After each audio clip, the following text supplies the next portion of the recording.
Un saludo para todos, qué bendición estar en un video de este libro maravilloso de Éxodo.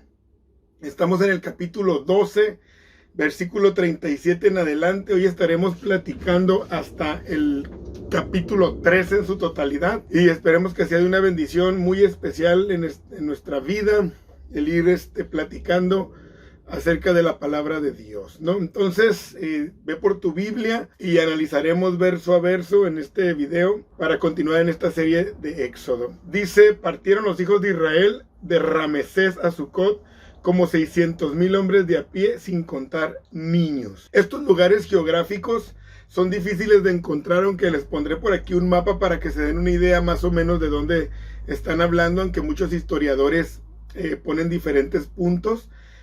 Actualmente se conoce, algunos dicen como Tel El Mascutá, ¿no? Donde estamos hablando entonces de ¿qué? De Sucot, de donde los hijos de Israel iban a partir para llegar hacia esa tierra. Acuérdense que ya habían pasado muchísimos años para que les den un lugar específico los historiadores, los geógrafos, y poder así definir exactamente cuáles eran estos puntos donde ellos iban llegando. La familia entonces de Israel ya había crecido desde aquella promesa que Dios les había dado. Ahora estaban saliendo como 600,000 hombres de a pie, sin contar a los niños. Imagínense, todos deducen que eran un total de unos 2 millones de personas por ahí, más o menos, ¿no? Entonces Dios le había dicho a Moisés, al líder, en el libro de Números 33:2, que él empezara a llevar un registro de todo lo que iba a pasar con ellos. He ahí que se le atribuye a Moisés estos escritos de la ley, no de la Torá, de la ley de la Torá. Entonces salieron de Egipto, dice Deuteronomio 4:20, del horno de hierro, ¿no? Por la dureza en la que fueron tratados, así se asemeja, así se simboliza como un horno que está prendido por dentro, así fue la vida de ellos. En Números 33:3 habla de que fue en el mes de Abib, con la mano poderosa, dice, Dios sacó al pueblo como si fuera ese pueblo maravilloso vencedor, ¿no? A la vista de los egipcios. Hay una correlación muy maravillosa a partir de estas historias, porque tanto Levíticos, Números como Deuteronomio van a entrelazar historias, después las vemos repetidas, y es porque el mismo escritor tiene que hacerle recordatorio al pueblo de lo que ya habían vivido previo a entrar a la tierra prometida. Entonces, dice Números también 33:4 de tu Biblia, que mientras ellos salían, los egipcios estaban enterrando a sus primogénitos. Qué gran diferencia podemos ver, ¿no? en esta revelación de la Biblia, donde mientras los israelitas o los hebreos llevan a sus primogénitos y los van a dedicar, los llevan preparados para servirle a Dios, los otros simplemente se están despidiendo de ellos porque ya los están enterrando, porque ya les llegó el juicio, se les acabó la vida. Y esto sería muy bien en hacernos reflexionar en este tiempo para que nosotros realmente podamos cumplir con esas exigencias de Dios por medio de su palabra, ¿no? También subió con ellos gran multitud de toda clase de gentes y ovejas y muchísimo ganado. Es decir, cuando sale el pueblo hebreo de Egipto, ellos no son solo hebreos, no es solamente la nación, sino que ya hay egipcios que por miedo o por decisión propia han aceptado irse con el pueblo por verlos victoriosos, por verlos que tienen alguna promesa, algunas esperanzas de una mejor vida. Entonces ellos deciden irse también con ellos y de otras gentes. Recordemos que Egipto es una gran metrópolis, es una potencia mundial en ese tiempo en el que la gente quería estar ahí. Entonces podemos deducir, entender que había de muchas nacionalidades ahí que también fueron testigos oculares de este poder de Dios y se fueron entonces con el pueblo siguiéndolos, quizás no por convicción, pero sí se fueron con ellos, ¿no? Llevaban muchísimo ganado porque iban preparados con lo que les habían dado los egipcios para ellos poder tener entonces ofrendas y sacrificios más adelante a nuestro Dios.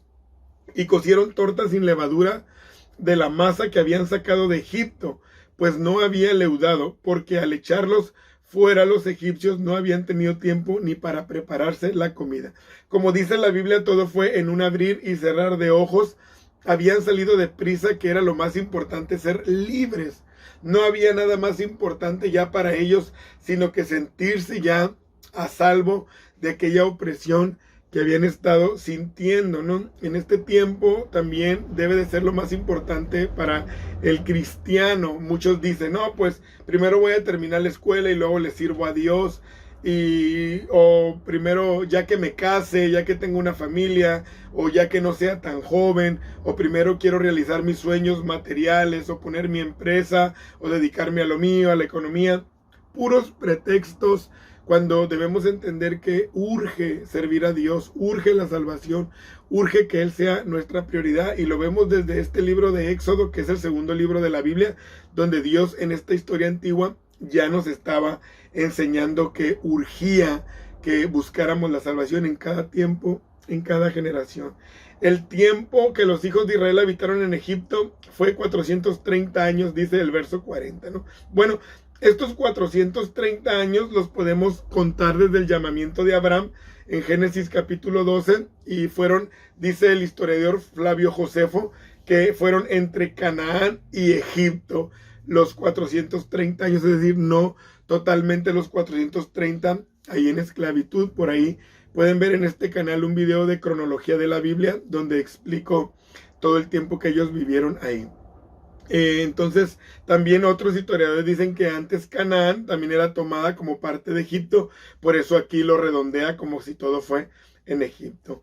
Y pasados los 430 años, en el mismo día, todas las huestes de Jehová salieron de la tierra de Egipto. Así como Dios le había profetizado a Abraham, su palabra se iba a cumplir, su palabra iba a ser fiel, y ahora estaban entonces yéndose a la libertad. Verso 42 ahí de tu Biblia, sígueme con la lectura. Dice, es noche de guardar para Jehová, por haberlo sacado en ella de la tierra de Egipto. Esta noche deben guardarla para Jehová todos los hijos de Israel en sus generaciones. O sea, ya era una fiesta instituida, obligada, porque ameritaba festejar después de tanto tiempo de opresión, que ahora iban a ser libres. Y lo más importante es que las generaciones que venían lo tenían que practicar también. Ese milagro lo tenían que honrar no solamente los que lo estaban viviendo en carne propia, sino después sus generaciones lo iban a vivir. No solamente Dios iba a estar haciendo año tras año milagros y obras de ese tipo, sino que había que activar la fe en nuestros hijos, en nuestros nietos, para que ellos creyeran y vieran la mano poderosa de Dios. He comentado en algunas otras ocasiones la importancia de transmitirles a nuestras generaciones, a nuestros hijos, los sucesos que pasaron en nuestra vida para que podamos ser salvos. Lo que Dios hizo con nosotros para que ellos puedan perpetuar, ¿no? ¿Cuántas veces decimos, no, es que mi papá le sirvió a Dios, mi mamá fue una mujer de fe, mis hermanos dieron todo? ¿Cuántas veces eso ha sido lo que nos ha ayudado a seguir adelante? Porque es bíblico que tenemos que perpetuar no solamente la historia bíblica, sino la personal en nuestras generaciones. Entonces es muy importante que sea parte de la comunicación, ¿no? Y Jehová dijo a Moisés y a Aarón, esta es la ordenanza de la Pascua, ningún extraño comerá de ella. Pues porque los extraños podían renunciar fácilmente a ser parte del pueblo, y tampoco Dios quería que lo hicieran de una manera solamente externa. Si no había un conocimiento, una fe, entonces no tenía caso que lo hicieran, no había un propósito, ¿no? En este tiempo también hay mucha ignorancia en el asunto del servicio a Dios. A veces nos gusta participar, nos gusta servir, nos gusta hacer cosas, pero no nos gusta ir a la instrucción de la palabra para que lo podamos hacer entonces con un conocimiento detallado de lo que Dios quiere hacer en nuestra vida, ¿no? Mas todo siervo humano comprado por dinero comerá de ella después que lo hubieres circuncidado. Entonces, ¿qué era lo que te hacía parte de la nación y de los ritos? Que fueras entonces circuncidado, porque un siervo era propiedad del amo, entonces se consideraba como de casa, pero tenía la obligación el amo de meterlo al pacto, ¿no? El extranjero y el jornalero no comerán de ella. Entonces esto era solo para familia de la fe. Vemos una separación que Dios hace en esta liberación del pueblo, donde trata de manera diferente a los que no son parte del pueblo, aunque todos tienen la oportunidad y la bendición de ser parte del pueblo, como en este tiempo, ¿no? Se comerá en una casa y no llevarás de aquella carne fuera de ella, ni quebraréis hueso suyo. Bueno, no quebrar hueso habla de la unidad y la integridad del sacrificio en la Pascua, y que simboliza que Jesucristo tampoco fue quebrado ningún hueso de él, ¿no? Acuérdense que Jesús tipifica el Cordero de Dios. Toda la congregación de Israel lo hará. Nadie estaba exento. Nadie puede decir, yo no lo voy a hacer porque soy rico, o yo no lo voy a hacer porque no creo, o yo no lo voy a hacer porque no quiero. No, era una obligación.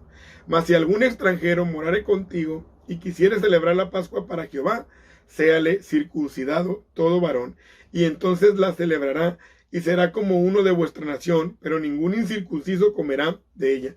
Vemos que el pacto centrado en el hombre, en la cabeza de la casa, porque se entiende en el contexto de ellos que un hombre que ya es israelita, por ende su casa, sus hijos, su esposa viven en sujeción a su religión.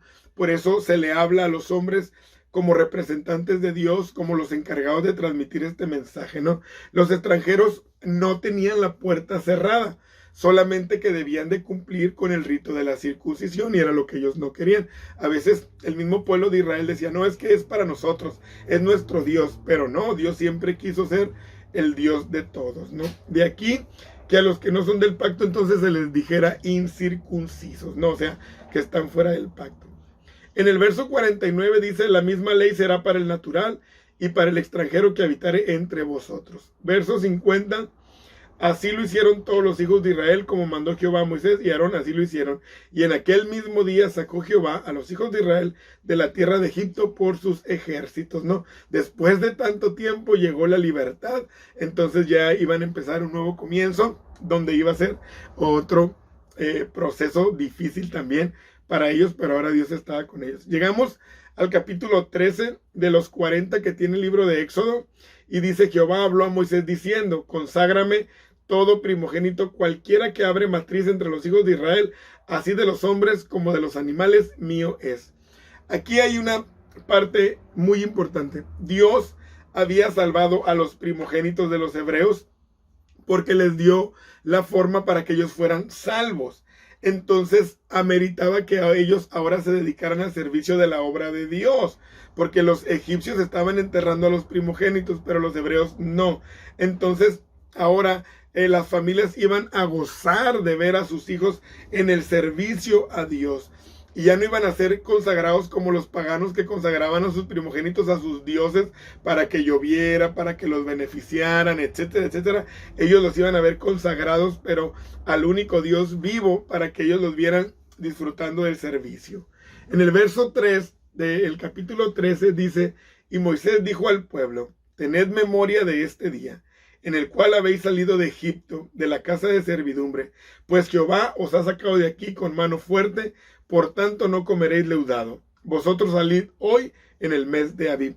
Qué impactante leer esto al saber que ellos habían estado tanto tiempo sufriendo, tanto tiempo. Nosotros lo vemos en pocos capítulos, en pocos versículos, pero ellos vivieron años ahí, generaciones. Y ahora estaban solamente incitados a ser obedientes, a no desobedecer a Dios. ¿Por qué? Por el beneficio que Dios había traído a su vida. En este tiempo, ¿por qué le servimos a Dios? Porque Él nos ha beneficiado. Él tiene toda la autoridad para decirnos, haz esto, quiero que lo hagas así, porque Él es el que nos da vida, Él es el que nos da oportunidades, Él es el que nos da salud, Él es el que nos da propósitos, nos da sueños, metas, capacidad, todo. Entonces Él tiene todo el derecho para decirnos lo que queremos hacer. ¿Quién reconoce esto? El que entiende que hemos sido beneficiados por Dios. El que no, el que cree que no le debe nada a Dios y que no lo tiene que honrar, pues es el que vive diferente, ¿no? Que de hecho la Biblia también nos habla de ellos. Verso 5, y cuando Jehová te hubiere metido en la tierra del cananeo, del eteo, del amorreo, del heveo y del jebuseo, la cual juró a tus padres que te daría, hablando de Abraham, Isaac y Jacob, tierra que destila leche y miel, harás esta celebración en este mes. O sea, la tierra prometida, Canaán, ya estaba habitada por ciudadanos paganos, pero Dios los iba a meter allí porque era una promesa que les había hecho a los patriarcas. Y era una tierra, los motivaba diciéndoles que fluía leche y miel, o sea, de abundancia, una tierra bien bendecida, una tierra que no necesita nada. Iban a tener todo, provisión, iban a tener disfrute, van a tener todo para sus hijos, ¿no? Entonces, cuando Dios les diera eso, el beneficio, la plenitud, ellos no debían de olvidarse de celebrar la fiesta. ¿Por qué? Miren lo que dice aquí. 7 días comerás pan sin leudar y al 7º día será fiesta para Jehová. Porque debían de recordar en esa fiesta el sufrimiento que habían vivido y así no, por toda la bendición y la abundancia que tuvieran, olvidarse de que habían sufrido y de agradecerle a Dios. A veces esto pasa, es común, llegamos a la iglesia destruidos, desbaratados, llegamos algunos con vicios, algunos llegaron sin familia y luego Dios nos pone en una situación de honra, de honor, con algún título, con algún cargo, con alguna responsabilidad y se nos olvida y luego llegan familias nuevas, personas nuevas y no las atendemos porque se nos olvida que nosotros también llegamos así, necesitados, pidiendo una oración, pidiendo un abrazo, pidiendo un saludo, y después nos volvemos arrogantes. Y el Señor dice, no, cuando llegues a la plenitud, cuando llegues al disfrute, cuando llegues a la miel, que no se te olvide y sígueme celebrando, es decir, sigue recordando que Dios te sacó de una situación difícil. Pero eso pues no es fácil porque el hombre tenemos mucho la tendencia a ser arrogantes, egoístas, etcétera, ¿no? Entonces Dios les dijo, no se les olvide. Después dice, por los 7 días se comerán los panes sin levadura y no se verá contigo nada leudado ni levadura en todo tu territorio. Es decir, ese era el recordatorio de que aunque tuvieran abundancia se tenían que limitar en ese tiempo. Y lo contarás en aquel día a tu hijo diciendo, se hace esto con motivo de lo que Jehová hizo conmigo cuando me sacó de Egipto. O sea, el recordatorio tenía que ser constante. Pero para recordarlo había que dominar el tema. En este tiempo muchas veces los papás, las mamás no dominan ni siquiera este tema de Éxodo, de la Pascua, de la liberación. Entonces, ¿cómo se lo van a poder contar a sus hijos? Necesitamos escudriñar la palabra, meternos a la Biblia para poder entonces nosotros poderles decir cuál es el honor que ellos le tienen que dar a Dios y el beneficio que hemos obtenido como padres para que ellos también estén bendecidos, ¿no? Verso 9. Y te será como una señal sobre tu mano y como un memorial delante de tus ojos, para que la ley de Jehová esté en tu boca, por cuanto con mano fuerte te sacó Jehová de Egipto. Cuando Dios nos arrancó de los vicios, nos arrancó de la inmundicia, cuando nos arrancó del mundo, lo hizo con mano poderosa. Él hizo muchas cosas para que nosotros pudiéramos ser libres. Y eso es lo que nosotros debemos de valorar y recordarlo. Ellos de una manera literal con las filacterías, ¿no? Acuérdense que los egipcios, cuando estudiamos la historia, ellos usaban amuletos para hacer magia, para honrar a sus dioses. Bueno, ahora Dios les dice, ustedes también se van a hacer amuletos, pero son de mi palabra, que ellos vean que está en mi palabra el poder. En las manos se los tenían que poner. ¿Para qué? Para cuando quisieran hacer una mala obra, se acordaran de que ahí decía que no. O para tenerlo a la mano también, como un claro recordatorio, delante de los ojos, o sea, en partes visibles. No se te olvide que Dios dijo esto. No se te olvide que no. No se te olvide que allá, delante de los ojos, o sea, como un constante y eterno recordatorio, debía de estar la ley de Dios en su boca, como la debe de estar en la de nosotros. Por tanto, tú guardarás este rito en su tiempo de año en año. O sea, constantemente iba a estar esta celebración. No iba a ser, bueno, ya lo hice el año pasado y ahora este año no. Constantemente. Y cuando Jehová te haya metido en la tierra del cananeo, como te ha jurado a ti y a tus padres, y cuando te hubiere dado, dedicarás a Jehová todo aquel que abriere matriz, y asimismo todo primer nacido de tus animales, los machos serán de Jehová.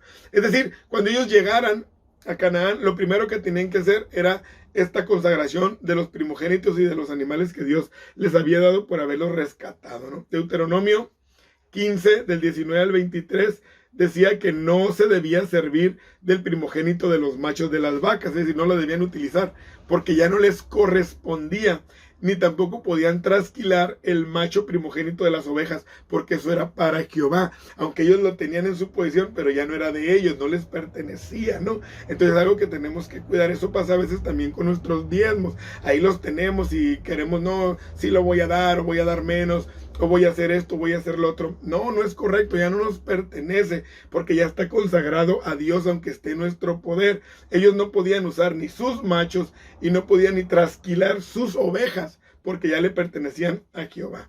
Si estaba defectuoso el animal, no lo podían entonces ofrecer, porque a Dios se le daba lo mejor. Verso 13, seguimos en esta serie de Éxodo, que nos ha ayudado mucho en el crecimiento. mas todo primogénito de asno redimirás con un cordero. Esto a mí me impacta, vea. Y si no lo redimieres, quebrarás su cerviz. También redimirás al primogénito de tus hijos. ¿Por qué tenían que redimir el primogénito de los asnos? Miren, los asnos eran un animal inmundo, pero era un animal muy útil y valioso para ellos, porque era con los que trabajaban, con los que cargaban cosas, con los que hacían muchas actividades.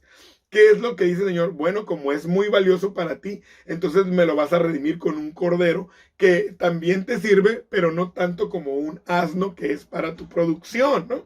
El borrego servía para comérselo, para vestirse, etcétera, pero el otro para producir. Entonces, como producía, decía el Señor, redímelo con un cordero. Ahora, había quien podía decir, bueno, no, yo no lo quiero redimir, matar un animalito por este asno, yo no lo quiero hacer, porque pues no falta el egoísta, el avaro, el tacaño. Entonces dice el Señor, bueno, y el que no lo quiera hacer, entonces québrele la cerviz.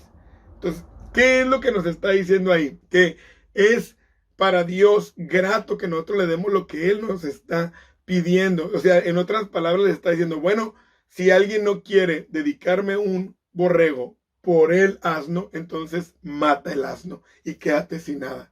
Obviamente la gente dice, no, pues ya está bien, mejor ahí está el cordero, ¿no? Imagínense, a veces nosotros, hablando de la economía, Dios nos pide un 10% de nuestros ingresos. Imagínense que Dios nos dijera a nosotros, si no me vas a dar eso, entonces no te voy a dar una fuente de ingreso. Sería terrible, ¿no? Y diríamos, no, si quieres te doy hasta el 15%. Pero aquí es en este tiempo de la gracia donde Dios pone nuestra fe en acción para que nosotros podamos creerle a Dios. Así les dijo a ellos, bueno, si no me quieres dar tu asno, entonces mátalo. Entonces dijeron, no, mejor ahí está el borrego, ¿no? Y cuando mañana te pregunte tu hijo diciendo, ¿qué es esto? Le dirás, Jehová nos sacó con mano fuerte de Egipto, de casa de servidumbre, ¿no? Como Dios los había sacado de las ataduras.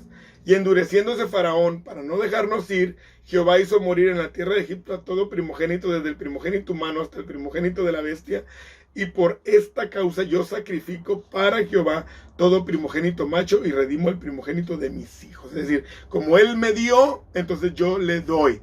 Como Él me permite, entonces yo lo honro. O sea, todo empieza en Él. Yo tengo porque Él me permite tener. Yo genero porque Él me permite generar. Todo lo que yo haga o de es lo de menos. Pero nosotros no lo vemos así. Nosotros lo vemos como que nos quita, en lugar de ver que le regresamos de lo mucho o poco que Él nos da, ¿no? Entonces aquí hay un problema de mentalidad y de entendimiento y de reconocimiento. Él es el creador, yo soy la criatura. Él me da todo, yo le doy algo. Él me da vida y yo trato de servirlo. Es una diferencia de mentalidad, ¿no? Entonces los hijos debían de saber por generación por qué celebraban y por qué ellos tenían el honor de servirle a Dios, porque si no, no hubieran tenido esa oportunidad. Te será pues como una señal sobre tu mano y por un memorial delante de tus ojos, por cuanto Jehová nos sacó de Egipto con mano fuerte. Bueno, voy cerrando el último tema que habla aquí, el capítulo 13, que habla de la columna de fuego y de nube, ¿no? Dice el 17, y luego que Faraón dejó ir al pueblo, Dios no los llevó por el camino de la tierra de los filisteos, que estaba cerca, porque dijo Dios, para que no se arrepiente el pueblo cuando vea la guerra y se vuelva a Egipto. Es decir, Dios no los iba a meter a la guerra sin estar ellos preparados. ¿Por qué? Punto 1, porque Dios no te va a mandar a hacer lo que no puedes hacer. En ese momento ellos no lo podían hacer, tenían que ser equipados. 2, Dios no va a hacer lo que tú tienes que hacer. Él te va a respaldar, pero tú tienes que pelear. Entonces ellos todavía no lo podían hacer. Punto 3, no siempre ir por lo más cerca es lo mejor, porque a ellos les quedaba muy cerca de ahí Canaán, pero Dios los hizo rodear. ¿Por qué? Porque no siempre lo más cerca es lo mejor o lo más fácil. Y a veces la gente nos manejamos así, vete por ahí, está más cerca. Sí, pero está más feo el camino y así. No, pues, pero te conviene y al rato se te poncha el carro, te asaltan, etcétera, etcétera. No siempre lo que está más cerca es lo mejor. A veces hay que batallar, a veces hay que rodear, a veces hay que ir lejos. ¿Para qué? Para poder cumplir con el propósito que Dios tiene para nuestra vida, ¿no? Entonces, todo eso es lo que vivimos ahora en este tiempo también. A veces sabemos que, por ejemplo, hay una panadería lejos, pero está bien rico el pan, y hay una, pues ahí compra del que está aquí cerca, está re malo, pero con tal de comer pan, o sea, nos evitamos muchos esfuerzos, ¿no? Entonces todo eso, lo que Dios a ellos les evitó, porque no era el tiempo de que ellos entonces vivieran esta guerra, ¿no? Mas hizo Dios que el pueblo rodease por el camino del desierto del Mar Rojo, y subieron los hijos de Israel de Egipto armados, o sea, avanzaron organizados como nación. Tomó también consigo Moisés los huesos de José, el cual había juramentado a los hijos de Israel, diciendo: Dios ciertamente os visitará y haréis subir mis huesos de aquí con vosotros. Desde el capítulo 50 de Génesis, que José había dicho esta profecía, porque yo sé que Dios los va a sacar de aquí y quiero que se lleven mis huesos. Ellos estaban honrando a José el soñador, que había profetizado estas palabras, ¿no? Entonces partieron de Sucot y acamparon en Etam, a la entrada del desierto. Y Jehová iba delante de ellos en una columna de nube para guiarlos por el camino, y de noche en una columna de fuego para alumbrarles, a fin de que anduviesen de día y de noche. O sea, no iba a haber pretextos de que ellos avanzaran. Mientras los egipcios enterraban a los muertos, los hebreos tenían que avanzar hacia la tierra prometida. La nube de gloria iba a estar con ellos de día y los iba a proteger, les iba a dar sombra, les iba a dar alivio, les iba a dar cobijo, y una nube de fuego los iba a alumbrar en la noche y ahuyentaba a las bestias salvajes que había ahí en el desierto. Cierro con el verso 22. Nunca se apartó de delante del pueblo la columna de día, ni de noche la columna de fuego. Entonces, ¿qué nos quiere decir Dios al cerrar este capítulo de Éxodo? Que sus promesas siguen siendo fiel. Él prometió a nuestro Señor Jesucristo que estaría con nosotros todos los días de nuestra vida, y así ha sido y así será, porque su palabra es fiel y verdadera. Bueno, espero que esta explicación de la salida del pueblo de Israel de Egipto hacia la tierra prometida, que era Canaán, te haya sido de bendición, te haya ayudado un poco más, y le pedimos a Dios sabiduría para hacer un siguiente video continuando con esta historia. Mi nombre es Carlos Martínez y me dices que Dios te bendiga.